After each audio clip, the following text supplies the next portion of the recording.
Hello there, everybody. My name's Paige, and I just recently had a big event happen in my life. My mom was arrested around 8 years ago, and I was pretty shocked about the whole thing. In fact, I still am, even after this long period of time. But it's not just the fact that she was arrested. The reason she was locked up was appalling to me, and I discovered something really sinister around this. My mom's name is Patricia, and I'm not quite sure who my dad is, but I do know that he left my mom when I was very young. I never understood why he'd do this, but there wasn't much time to dwell on this subject as he wasn't an important role in my life. I also grew up with twin brothers who were 3 years older than me, and a sister that was only a year younger than me. My brothers' names were Leo and Owen, and my sister's name is Layla. I used to think that my childhood was decently normal, and here's why I thought this way. My mom always came home with food for the family and made sure to nurture and care for us. She gave us all the television access we could ever want. My siblings and I were also given a lot of toys by her sisters during the holidays, so there was no reason for me to ever doubt that anything was wrong in my household. The only time she was mean to us was when Layla and I kept asking her why the kids in the TV were going on a yellow bus all the time. But I'd find out why soon enough. Our routine was quite simple. We'd have the day to go out and play or stay home while Patricia was out working, and at the end of every week, my sister Layla and I were taken to our grandma's house to stay for a few hours. Unfortunately, tragedy struck, and my grandma died when I was 12. After my grandma had passed, Layla and I had to stay at home or go to an aunt's house, which was rare. But because of this, I started noticing something a little weird. Good morning, Pat. How's it going, John? You know you guys are welcome to come in. We really appreciate it. A few police officers would knock on the door every week, and my mom would invite them in to talk, introducing me and Layla as the neighbors' kids. I was thoroughly confused but felt that she'd get pissed if I spoke up, so I never did. The police would then follow my mom into her room so that they could talk. Patricia always explained to us that they were just there for legal reasons relating to a civil case involving my dad, and everyone bought it. I could still remember the day my mom explained it to me. Don't worry, kids, I'm still sorting out different legal issues with your father.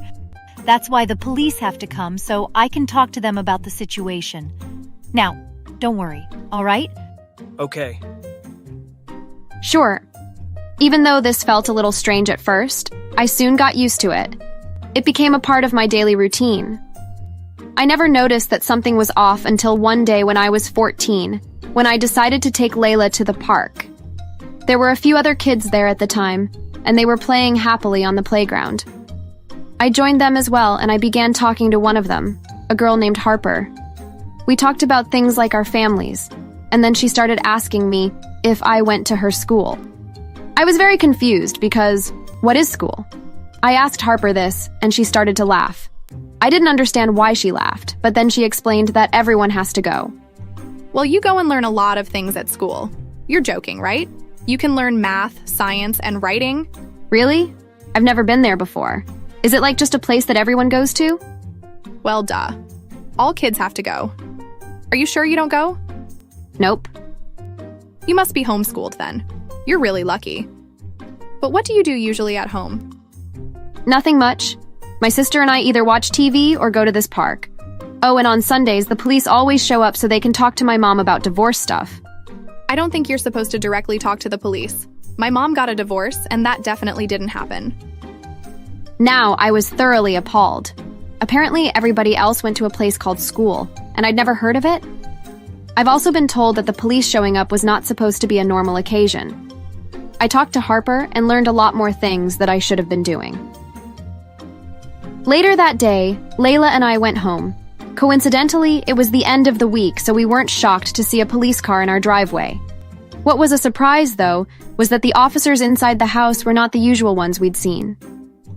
Mom was there, looking a bit nervous as the police sat with her on the couch.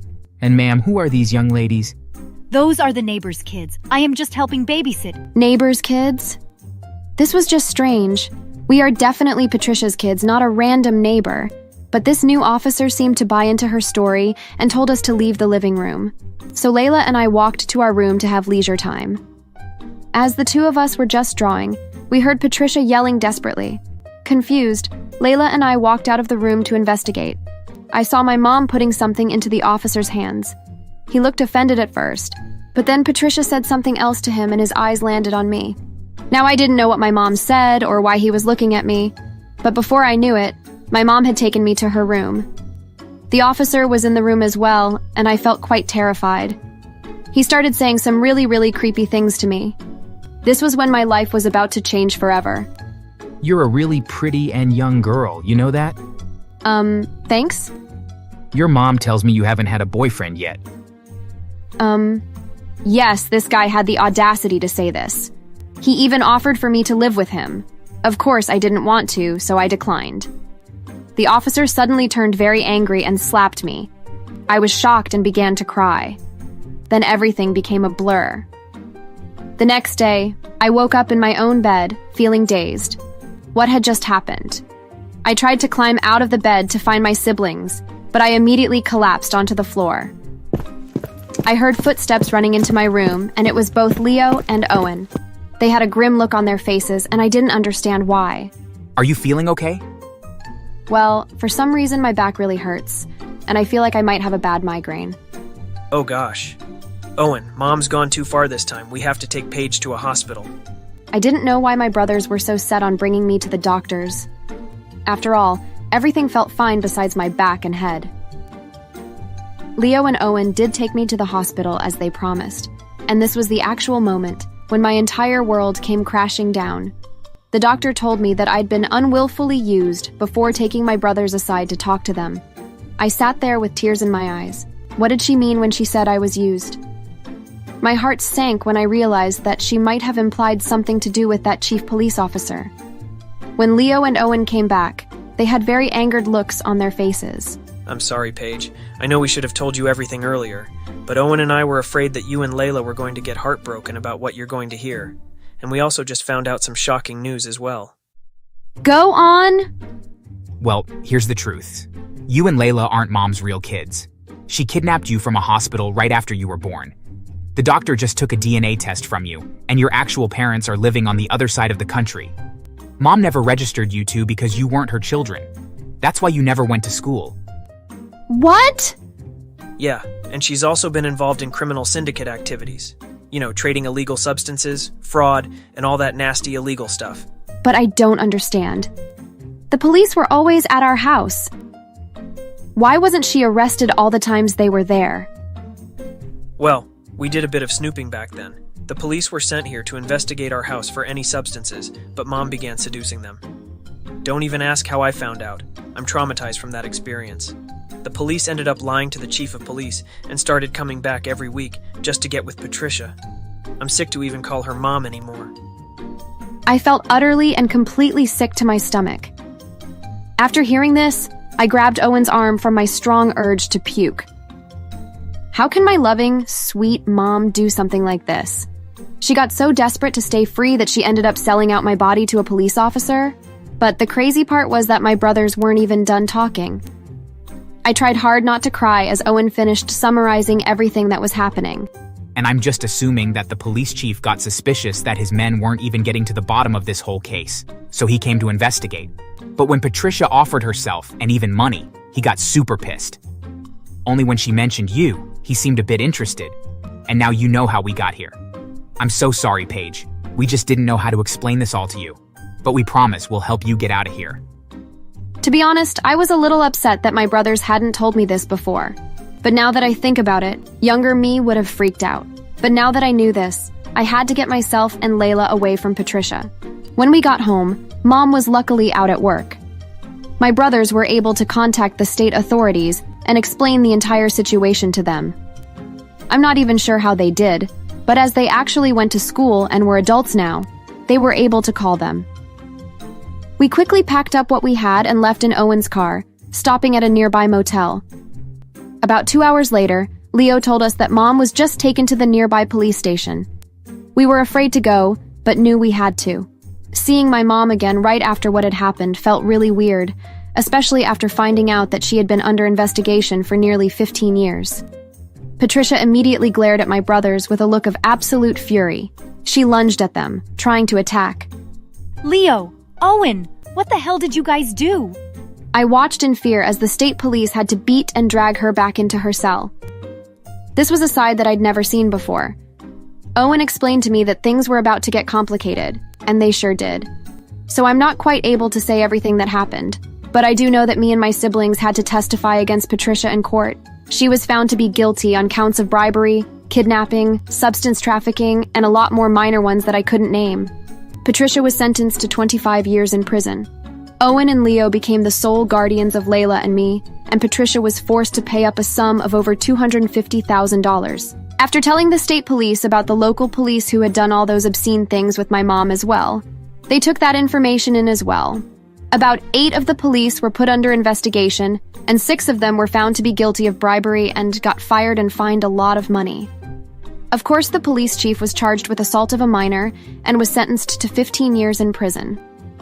Layla and I technically still didn't exist, but our brothers took care of that for us, and we soon had an identity. We were put into special classes so we could learn everything that we had missed as kids. It took a lot of work, but we eventually did it. Now I'm at college and majoring in biochemistry.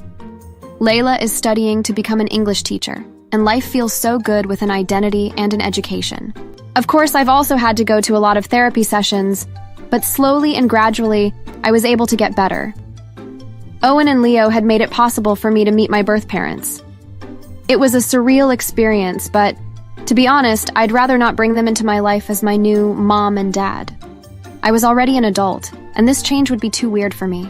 I still love Patricia and how she was a nurturing mother for us, but what she did in the end was absolutely violating, and I hope to never see her again. As far as I know, she has been lonely and desperate in her prison cell. Even her sisters refuse to talk to her much and never visit her. She must be depressed now, but she deserves it. What do you think about the whole thing? Thanks for watching.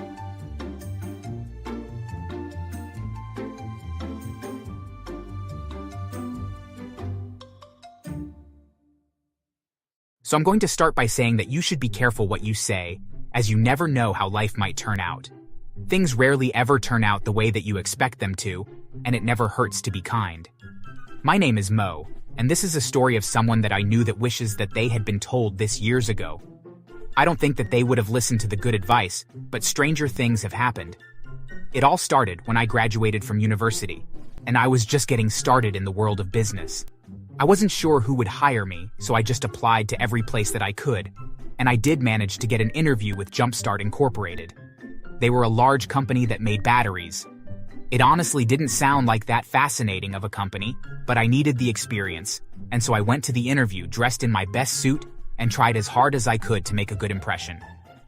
The ad online had said that they were hiring 10 entry-level positions, and as I looked around the waiting room, where they had gathered all the hopeful candidates together, I saw that the people around me were all around my age.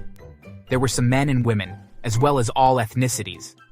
As they began to call people in, though, I started to recognize a pattern, and it didn't bode well for me. I noticed that the people that were white were leaving their interviews smiling and energetic, and everyone else that was black like me left either angry or nearly in tears. And then it was my turn, and I went into the office and was determined to do my best. It was a small office, and sitting behind the table was a man who was only about 10 years older than myself, but he was clearly some kind of manager. Hi there, my name is Mo, and I wanted to thank you for this opportunity to interview for your company. Oh, hi Mo. Well, I need to let you know that we'll be doing a police clearance, and that you will need to have a valid driver's license. Is that so? That won't be a problem. I have a perfect record, and I do have a license. Well, I doubt that, but hey, there's always a first for everything. Also, we don't tolerate being late. Is that something that you struggle with as well? I could tell that he was implying that I fit the stereotypes of most black men that he had invented in his brain, and that there was no way that he was going to hire me. The reactions from the previous applicants were beginning to make a lot more sense now. I am a very early riser, and I am also very punctual too. Okay, well, I don't think that you'll like our cafeteria too much though. They don't serve fried chicken and watermelon, nor do our vending machines have grape soda or bananas. I could tell by the smug look on his face that he was enjoying what he was saying, and that he knew full well that everything he was saying was incredibly racist. He just didn't care. Are you serious? How dare you say such horrible things? You know, one day you'll live to regret saying stuff like that. Ha! I don't think that I will. Listen, bud, the fact of the matter is that if you want to work at this company, then you must go through me. and I have never hired anyone that wasn't white. We just make better employees after all. I had had enough, and so I just stood up and left without saying another word, although I could hear him laughing in the background as I left. I was so angry that I could barely see straight, but then the next day, an ad was posted by Lightspeed Limited. They were a rival company to Jumpstart Incorporated, and there was a lot of buzz about how they were a much better company to work for. I was hesitant to apply, as I had a sour taste in my mouth from my interview with Jumpstart. It had been such a terrible situation, but in the end I applied, and I was called in for an interview.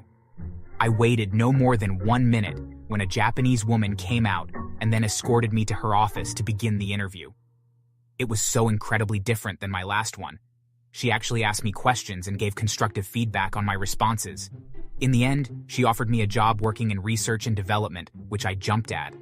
I didn't really know much about the position, but she was convinced that I would be a perfect fit. The first day that I showed up, I met Singh, and we hit it off right away. My job was to keep him motivated and on task, while monitoring the things that he was developing, and report to our superiors on what he had created.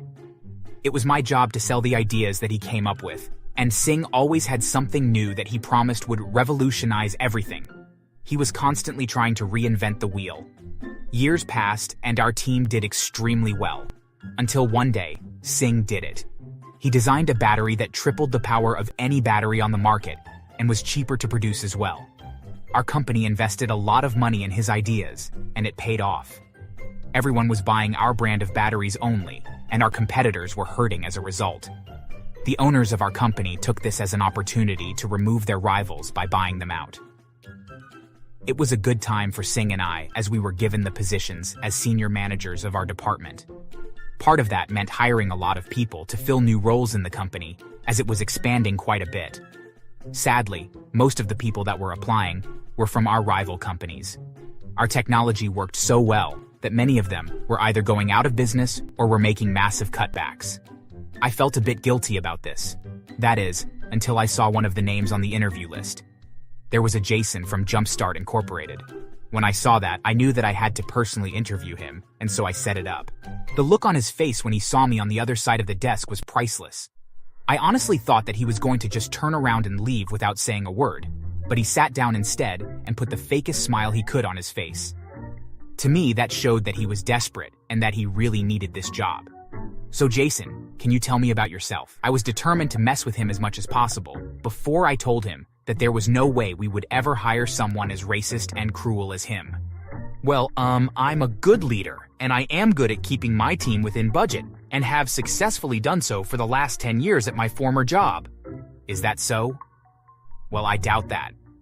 Something tells me that you tend to overspend, actually. It's probably why your company went under. Well, no, that wasn't remotely my fault. Your company just made a better product, and so mine let quite a few of us go. So you were fired then? Well, yeah, but only because your company stole so much of our business. Oh, it was quite fun to see him squirming. So Jason, how much do you need this job really? Well, you see, I really need this job. After working with Jumpstart, I've had a hard time finding a job anywhere else. I've eaten through most of my savings, and my landlord has been hounding me my rent money. That sounds really hard. I wonder how many black men were living in a similar situation, and you didn't show them mercy or give them a chance. Now, why is that? Well, you see, it's just that, well, I wanted to create a healthy work environment that would motivate people. Is that so? Well, sadly, you won't be doing that here. Oh, don't tell me that you're still holding a grudge after all these years. When will you people ever grow up? If you honestly expect me to hire you on, after all the nonsense you rattled off the first time we met, then you are delusional. But don't worry, I won't be sending you home empty-handed. I slid a banana and a can of grape soda across the table to him. Here you are. It's not much, but at least when you're waiting in the unemployment line, you'll have something to snack on. Oh, and you should know that I blacklisted your name as well. There isn't a company in this city that will hire you now. And with that, he jumped up from his chair and stormed out of the office. I had clearly struck a nerve, and rather than get confrontational, he had decided to just leave. Which was for the best, really. After all, I had security guards on standby, just in case he had chosen to do something stupid. I had heard through the grapevine that he couldn't find a job in our industry due to my blacklisting him and was forced to work at a furniture store. And the best part is that his boss is a woman that I know who is black. She told me that he hasn't said anything improper, but he does give her dirty looks. I also heard that his fiancée dumped him. Somehow, someone caught Jason being racist in public and posted it online. People on social media attacked both Jason and his fiancée, and after a few weeks, she couldn't take it anymore, and she left him. And since she had been the breadwinner in their relationship, Jason now was hard up for cash and was forced to sell his car and house as he could no longer afford payments on them. As for me, well, thanks to Singh's brilliance, our team kept doing better and better, and I'm happy to say that both of us are now on the board of directors together. That day when I applied to Jumpstart, I had no idea that I would be where I am today, and honestly, as aggravating as meeting Jason was, I'm happy with how things turned out. Thanks for watching. Please like the video.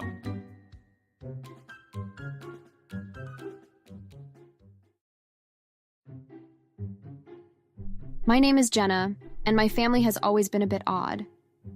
A lot of it stems from the fact that my brother was always favored by our parents on account of being their one and only son. As a daughter, they just viewed me as a burden where he was the golden child, the one that would make something of himself. They gave him everything that he ever wanted. My brother gets as much pocket money as he wants, but my parents gave me very little.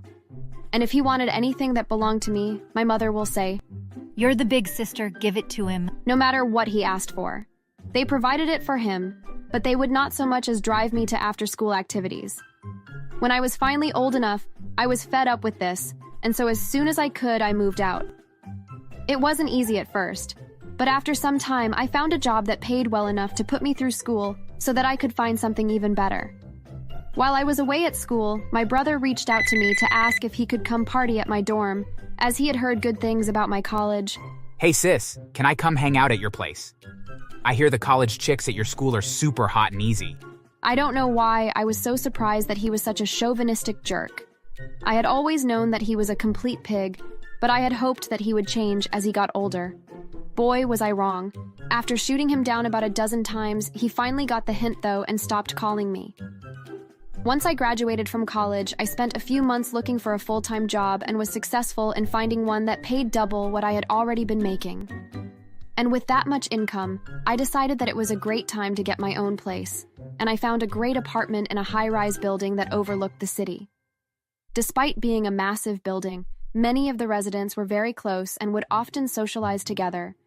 At first, I felt reluctant to join in, but they were such nice people and they won me over, and I began to spend a lot of time with my neighbors.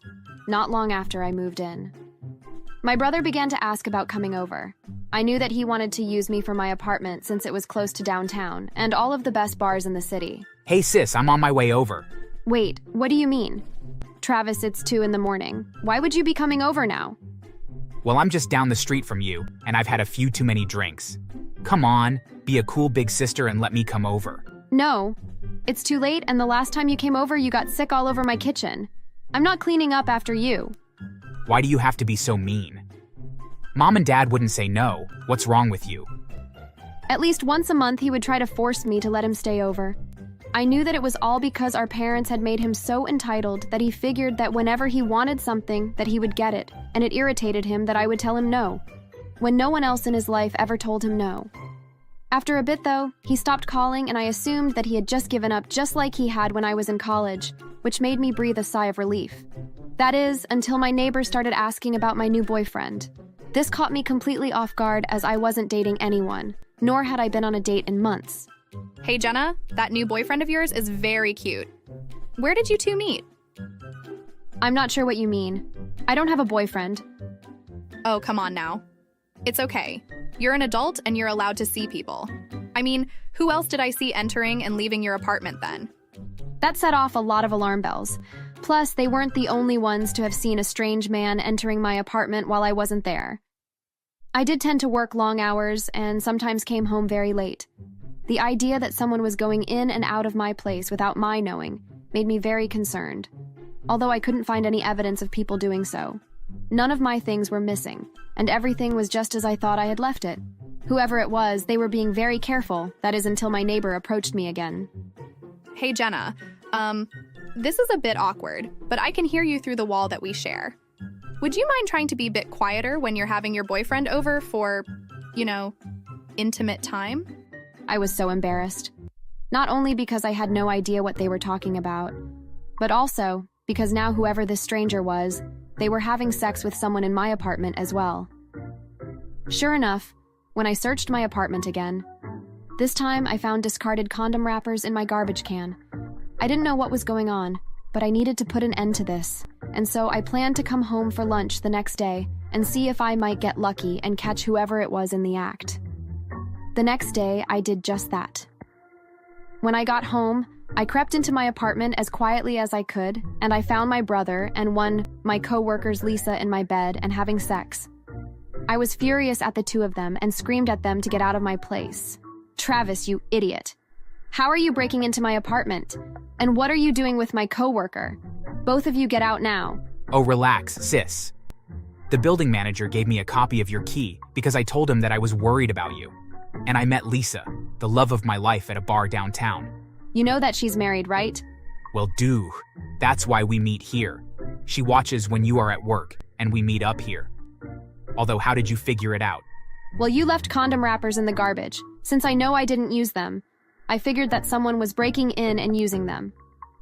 Oh, what a drag. Shame you found those. Since Lisa is on the pill, we stopped using them. I never said I was on the pill. Wait a minute, when did you stop using condoms? The look of shock on Lisa's face almost made me feel sympathy for her. But I was beyond that. I grabbed my brother by the ear and demanded that he give me the key that he had inappropriately acquired, or else I wouldn't let go. Then I kicked them both out of my apartment. All I could see was red, and so I went online and found Lisa's social media accounts and went through them. I contacted her husband and told him what she had been doing. I then went downstairs to speak with the building manager and gave him hell for giving out a copy of my key. He was so sorry that he promised that I didn't have to pay my rental fee for the next 3 months, and that he would only ever make a copy of any keys with the tenant's knowledge and consent. It wasn't a perfect solution, but it was the best that I could get considering everything that had happened. The next day when I went to work, I noticed that Lisa wasn't in the office, and so I asked where she was. Some of my coworkers told me that she was taking a leave of absence because her marriage was falling apart. Apparently, she tried to go home and tell her husband that I was crazy and that it was all just a cruel joke that I was playing on her, but then she found out that she was pregnant, and her husband instantly knew that I had told him the truth. I later found out that he had filed for divorce and had filed for alimony claims against my brother and Lisa, and had won both cases as well. Each was forced to give him $20,000, and he was even awarded the house he and Lisa owned as well. The bad news for my brother didn't end there, though. When my parents had found out that he had gotten a married woman pregnant, they finally came to their senses and kicked him out of the house, and without a job, he came crying to me for help. Please, sis, I have nowhere to go. Can I please come and stay with you? Are you kidding me? Of course not. Are you insane? But it's all your fault. If you hadn't reported us, we wouldn't be homeless right now. No, Travis, this is your fault. You chose to have an affair with a married woman, and you chose to break into my apartment. These are the consequences to your actions. I couldn't believe how he thought that I was to blame for his poor choices. He hadn't learned a thing. As the weeks passed, I found out that he and Lisa were forced to live in a motel because neither of them could afford to rent an apartment. Travis didn't have a job as he had always just lived off of my parents' money, and Lisa was fired from work when they found out that she had been having an affair and had become pregnant because of it. They felt that didn't look good on the company, and so they fired her. Not long after that, Lisa dumped my brother and hooked up with another man that she met at the same bar that they had met at, and my brother was left all alone. He did end up finding a job at a restaurant washing dishes. It isn't a very high-paying job, and the few times that I've seen him since then, I can tell that he is depressed. After all, he was living the life of luxury on my parents' money, and he threw that all away because of a stupid mistake. As far as I know, Lisa won't even let him see his child, and the courts refuse to let him have custody or even have the right to see his son.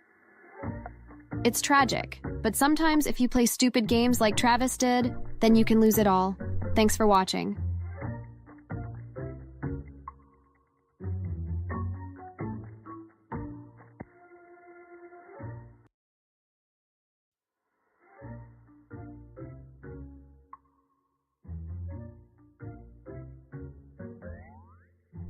Hi, my name is Tyler, and I truly thought that I had everything going right for me. I had an amazing job working for one of the most successful companies in the world, and I was quickly moving up in the company. On top of that, I had a wonderful wife named Susie, who I loved more than anything in the whole world. She was always full of energy and talked a mile a minute. Oh, hey, hon. Listen, I wanted to make chicken for dinner, but the store didn't have any peas. And you know how I love eating peas for when I make chicken. So I drove around town trying to find some that weren't frozen, and I just couldn't... Whoa there, hon. I just got through the door. Just give me a minute to kiss you before you start talking. She was the light of my life, and I couldn't imagine a life without her. That is, until one day, my boss asked me to work late, which wasn't unusual, but when I got curious and asked him why, he got cagey. Hey boss, I don't mind putting in some overtime, but why the sudden increase in workload? I thought that we were all caught up. No, I couldn't finish the last parts to this task, and so I need you to do it for me. But if you stay, then we could finish together and much quicker too. I can't. I have an appointment that I need to go to. So listen, just get that task done, all right? There was something very odd about the way that my boss was acting very strangely, and once he left, I couldn't help but head to his office to see what had caused him to act oddly. For all I knew, he was telling the truth, and he did have an appointment to get to, but we had always been fairly close, and he had always told me where he was going and what he was doing. I knew it really wasn't my place to pry, but I was just so curious, and so once I knew that he was gone, I crept into his office and checked his desk for any indication of where he would have went. There on his desk was a sticky note with hearts drawn around an address, and when I saw the address, my heart almost leapt out of my chest. It was my address. Not sure what it meant, I grabbed my keys and rushed home to see what was going on. When I pulled up to my house, I saw my boss's car in the driveway. I was so angry that I could barely even think straight.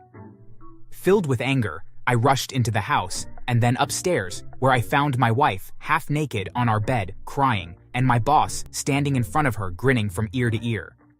Hey, stop that crying. It's ruining the mood. He slowly stalked towards my wife, but before he could reach her, I ran up and punched him as hard as I could in the face. I didn't realize my own strength, though, and knocked him out in one punch. Susie stopped crying when she saw me and smiled briefly, but then she began to look terrified. Susie, how could you do this to me? He's my boss, for God's sake? I thought you loved me? I do love you, and this isn't what you think it is. What do you mean? Both of you are half naked, and my boss gave me busy work to keep me from home for hours so that you two could have an affair. I know it looks bad, but I truly didn't want to go through with it. You don't understand. Then you better help me to understand, because right now, all I can think about is getting a divorce. The look of terror in her eyes only intensified when I said that, and she started to cry again, but she also began to speak. Years ago, I was out partying one night and I had a few too many drinks and I drove home. I know that it was stupid of me to do so, but I was young and dumb at the time and I hit another car and caused an accident. I panicked and I didn't know what to do, so I just drove away as quickly as I could. Somehow your boss found out and was threatening to tell you and the police about what I did. He was going to blackmail me to have sex with him and I didn't want to, but I don't want to go to jail either. I'm so confused. Just then, my boss regained consciousness and slipped away without me noticing, as I was too preoccupied with my wife and didn't keep an eye on him. He ran straight to the police to press charges against me for assaulting him and to tell the police about Susie's accident. Meanwhile, though, I knew that I couldn't stay mad at Susie as she was being blackmailed and didn't want to cheat on me. Plus, I had interrupted them before anything could actually happen, which didn't make it okay, but it did make it easier to forgive. However, when it came to her accident, it was very hard to wrap our heads around it. I forgave her, of course, as it had happened years ago, and she hadn't touched alcohol ever since. But we didn't know what would happen if my boss went to the police. Suddenly, there was a loud knock on our front door, and when we answered it, my boss was standing there with a few police officers. Sir, we received a few reports about you and your wife. Did you hit this man? Yes, officer, I did. He was blackmailing my wife and trying to force her to have sex with him, and when I caught him, I did punch him. Wait, he was doing what? Sir, is this true? Were you blackmailing this woman to sleep with you? Well, yes, but she did do something truly terrible. Shouldn't you be arresting them? As far as I'm concerned, You were trying to blackmail and assault his wife, and he assaulted you.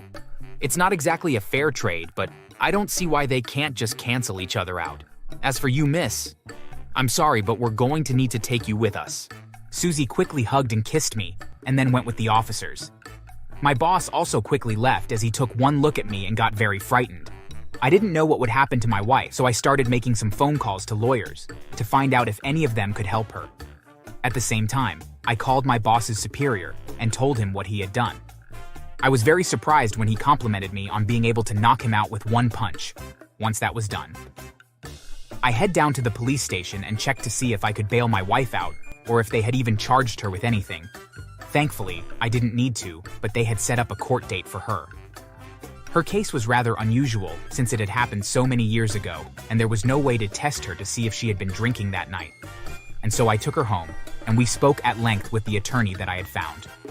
The weeks passed, and the date of Susie's trial came up, and alone, she was forced to stand in court and be addressed by a judge. You are being tried for the crimes of driving while under the influence, disorderly conduct, fleeing the scene of an accident, and reckless driving.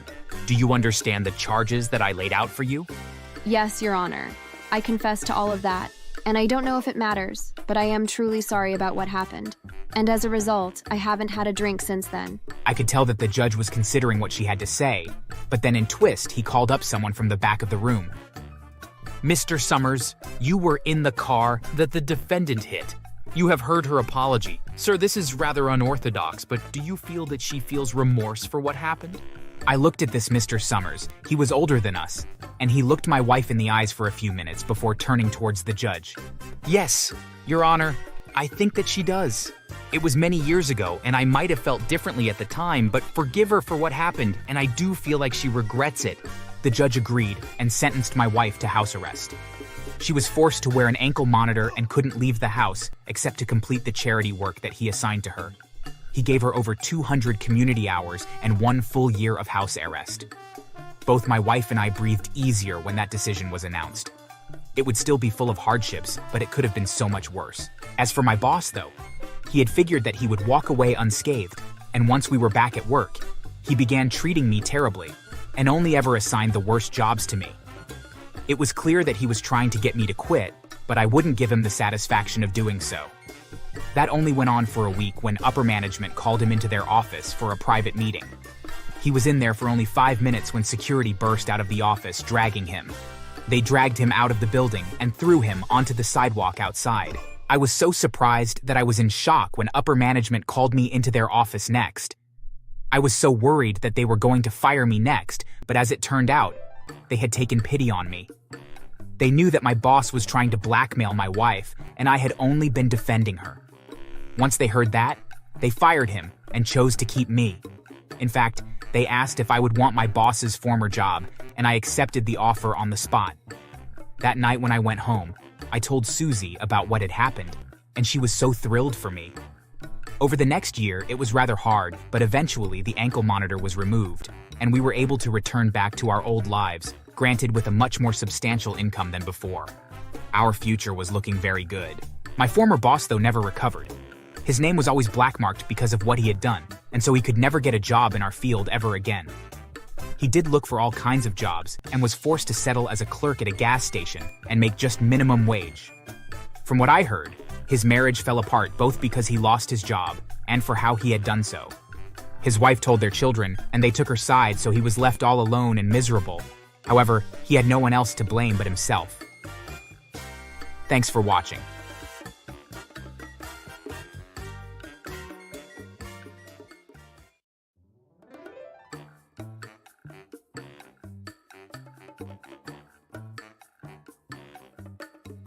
Oh hey, how's it going? I'm Lana, and my story doesn't exactly come from a book of fairy tales. For about 3 years now, I've been married to my husband Sebastian, and it has been such a fever dream. Okay.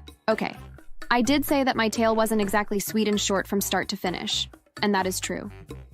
The relationship almost took a rough crash due to Sebastian's family.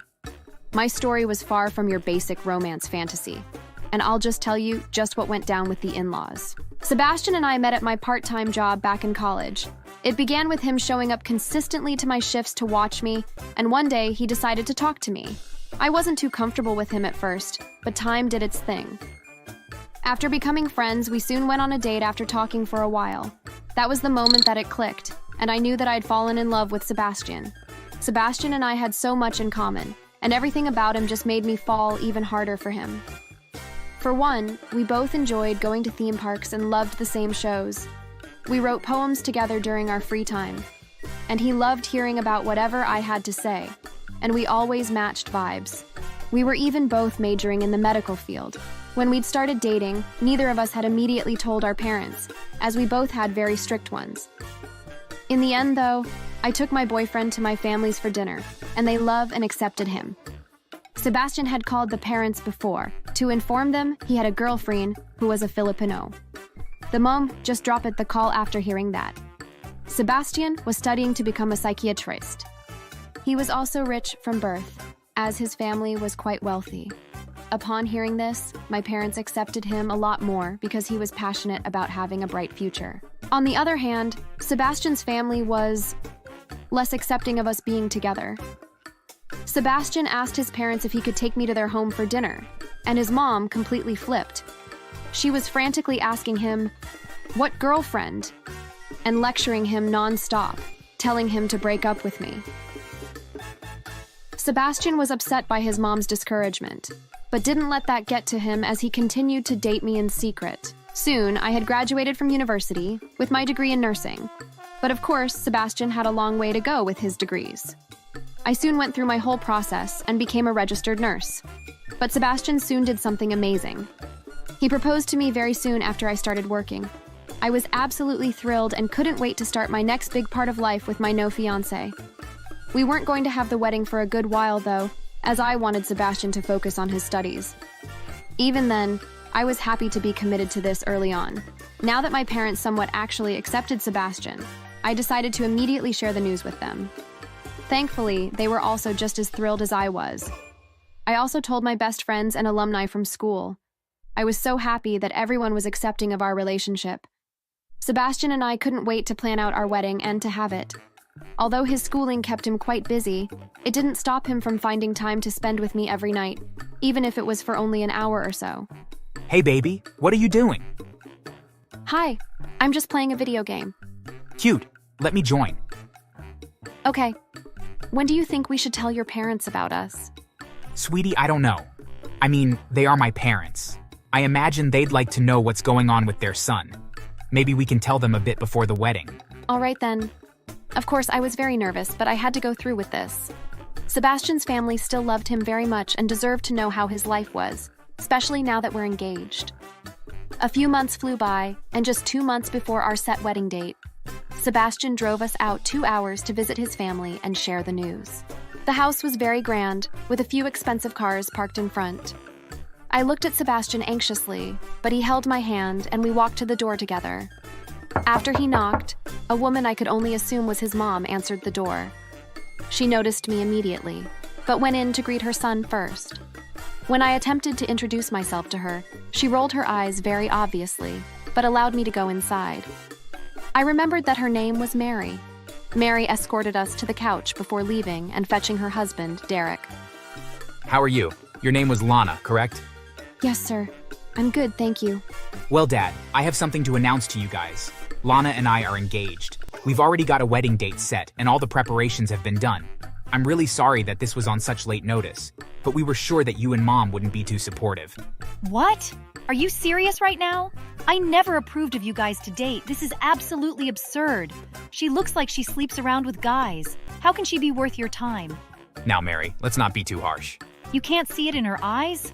The girl is a devil. I can just feel it. And besides, her family isn't even well off. She's just leeching you for money. Mom, can't you see that I love Lana very much? That comment was absolutely unnecessary. We've been together for almost 6 years now, and these years have been the best of my life.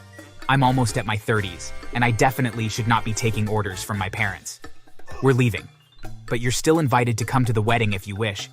We can handle it without you, though. Sebastian quickly got up and took my hand, dragging me out of the house. I felt very empty for a bit as we sat in the car.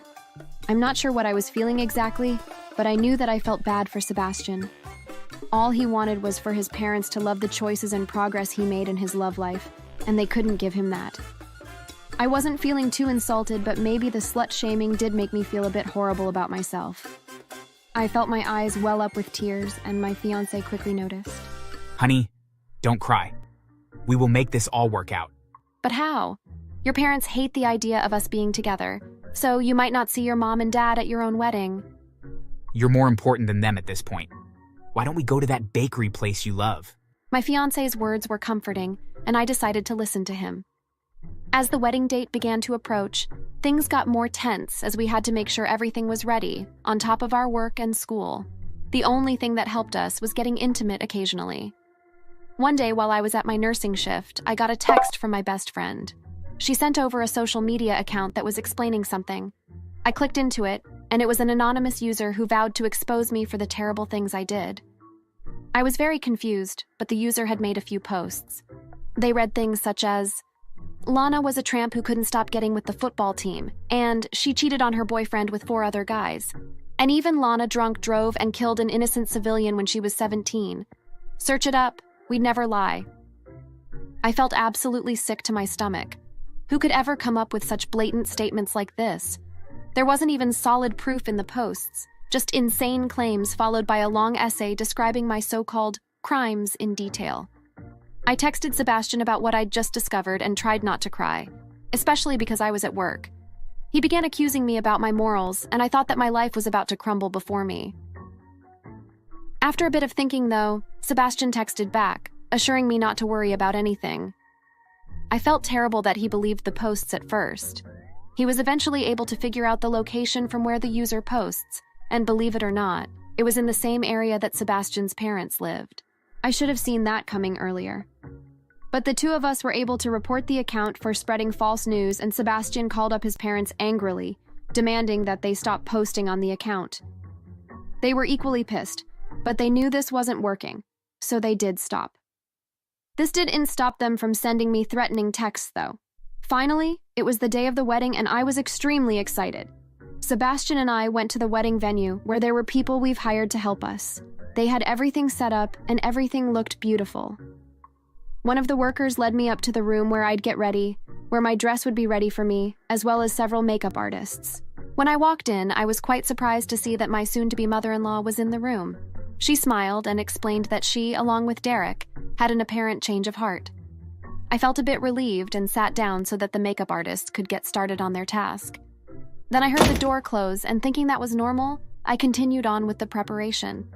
When it was time to put on the dress, one of the dressers gasped when she opened the closet door. I turned around and was shocked to find that my gorgeous dress was gone. I frantically called Sebastian and told him that it was missing. He appeared confused that the dress could have just disappeared, but he said that he'd try to help find it.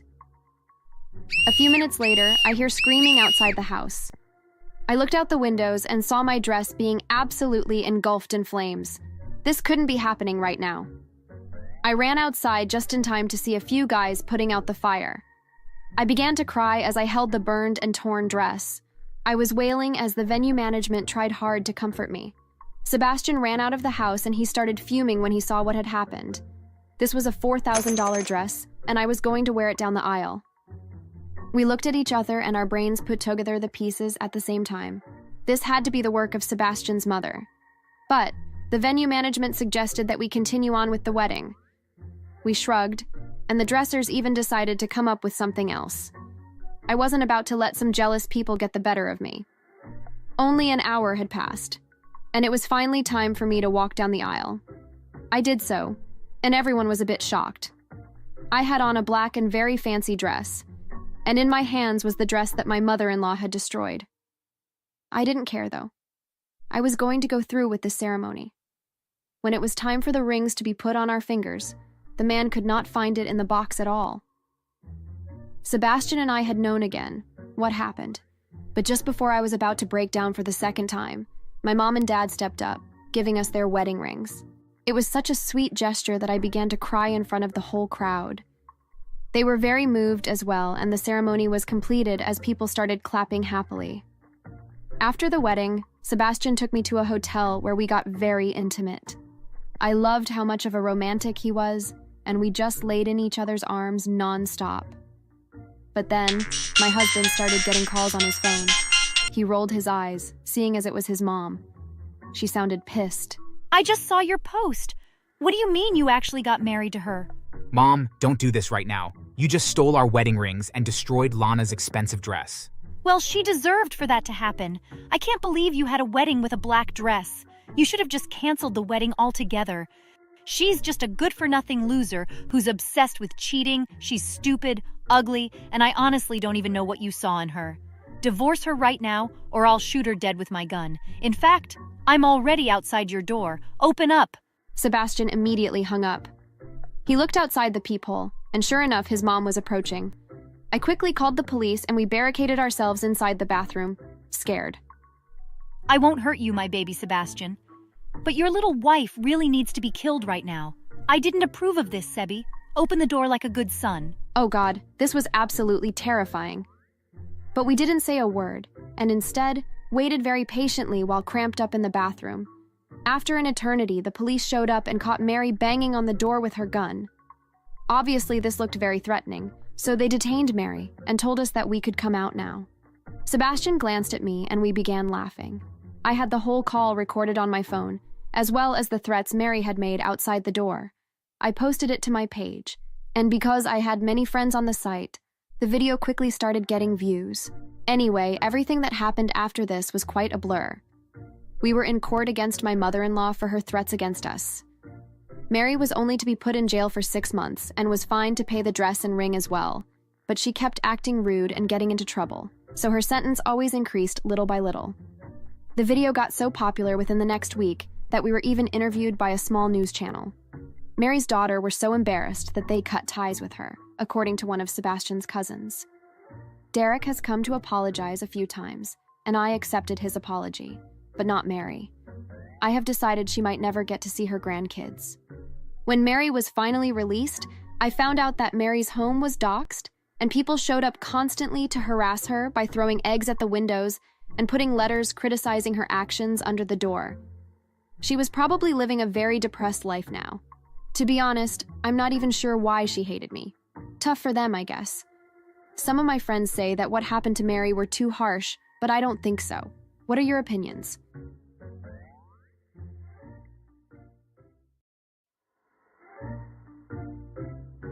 Hi, my name is Trisha. I met John back in high school and we fell in love. We dated for a while, but eventually graduated and went our separate ways. Years later, we met again at a soccer game and instantly rekindled our love. We have been married for 3 years now, and we have a son. We also live close to my in-laws. Unfortunately, my in-laws adore my husband's ex-girlfriend because she was a model and very fit. Whenever we have a barbecue or get-together at their house, they always bring her up and talk about how beautiful she is while criticizing me for being too fat. I gained weight after giving birth to our son. Most husbands would get angry if their wife was insulted, but my husband is different. He listens and laughs with his family when they make fun of me, and sometimes even agrees with them.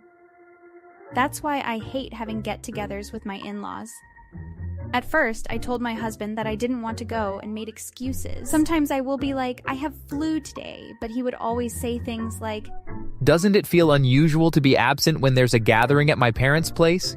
You should be grateful that we're not living with them." Then I told him that I don't like his family comparing me with his ex-girlfriend, and that they making mockery of my size. However, my husband misunderstood me and said, "Why are you so jealous because you'll never be on her level? Is that why you're acting up? It's understandable, I guess.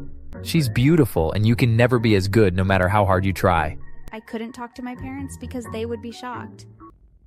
Any parent would be angry if their daughter was called fat or compared with husband ex-girlfriends.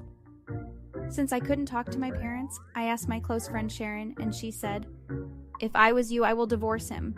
How could his family talk about his ex-girlfriend at the gatherings? That's a nightmare. And your husband even joins them too. You better get a divorce right away." To be honest, what my friend said made sense to me. Soon another family get-together was here. Even though I kept telling my husband I didn't want to go, he ignored my feelings as always and said, Aren't you my wife? Can't you act like my wife for once? I snapped after he said that. What did he mean by act like my wife? Was to continue being ridiculed by his family, but I couldn't live like this anymore.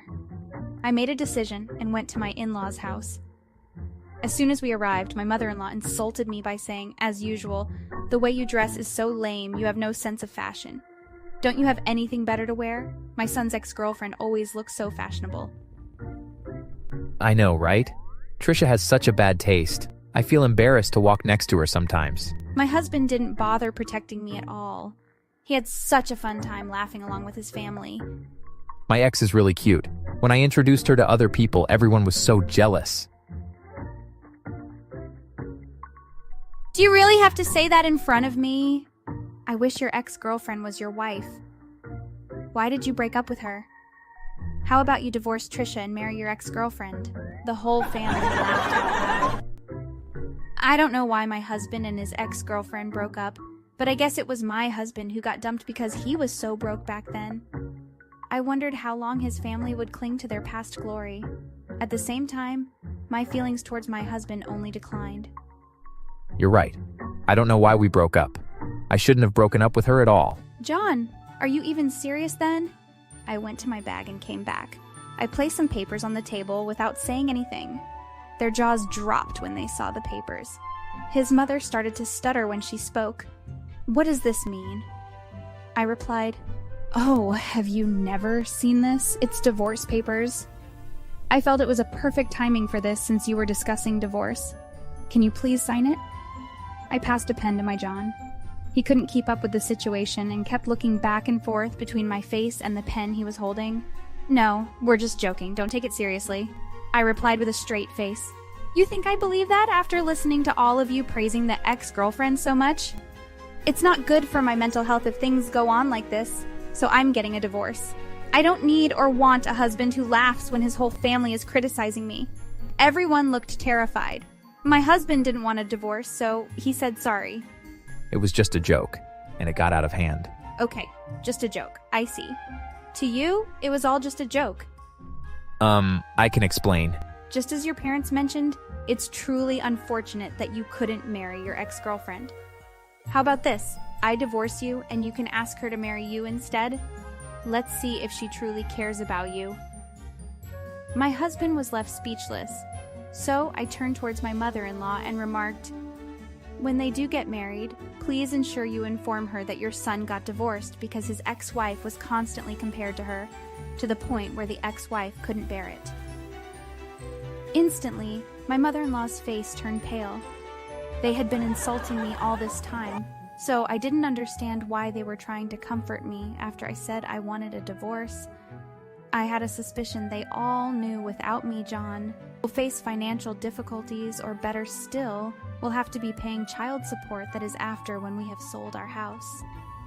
Everyone tried to convince me to stay, but I left their house right away. My husband didn't sign the divorce papers in the end. Now we live in separate rooms at home.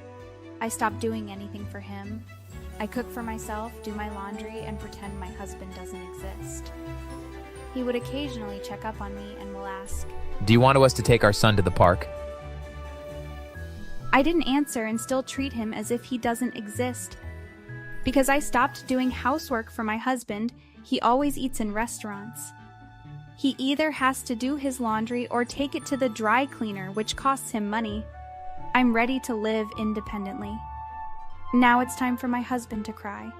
Even if he wants to complain about me not doing any housework, he can't. If he does, I will divorce him happily. Thanks for watching. Like, share, and subscribe.